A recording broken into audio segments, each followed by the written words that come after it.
আমাকে গ্রেপ্তার করার তেমন উল্লেখযোগ্য কোনো কারণ দেখতে আসছি না, তবে এটা সত্য যে আমি 71 সালে ওই মুরগি চুরি করতাম, মুরগি চুরি করে পাকিস্তানিদেরকে দিতাম, তারা খাইতো। এটা আমি একটা মানবিক অধিকার থেকে দিচ্ছি, কারণ তারা আমাদের দেশের মেহমান ছিল। এই মেহমানদেরকে মেহমানদারি করানো এটা সুন্নাহর দায়িত্ববোধ থেকে আমি ওই মুরগিগুলো কালেক্ট করতাম। কিন্তু ওই সময় তো বাজার ঘাট বন্ধ ছিল, ওই বাজারে যাব মুরগি কিনবো, এই সময়টা কোথায়? কারণ সব জায়গায় যুদ্ধ চলতে আসে, পাখানাদার বাহিনী হামলা করতে আসে, মুক্তিযোদ্ধা হামলা করতে আসে, বাজারই তো বন্ধ। ওই বাজারে যে মুরগি কিনবো অনেক সময় লাগে। এই কারণে আমি মুরগিগুলো চুরি করতাম, চুরি করে ভাত ফ্রাই করতাম, ঝোল ফ্রাই করতাম, ভুনা করে তাদেরকে দিতাম, তারা খাইতো। হ্যাঁ, এইভাবে চলতো।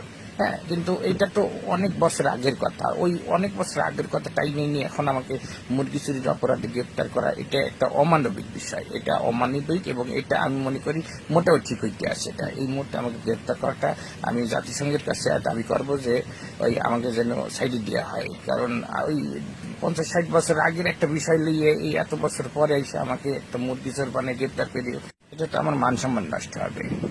তার জন্য আমি মনে করি তাদেরকে বারবার স্মরণ করে দেওয়া উচিত যে এটা মুরগি চোরার বাংলাদেশ।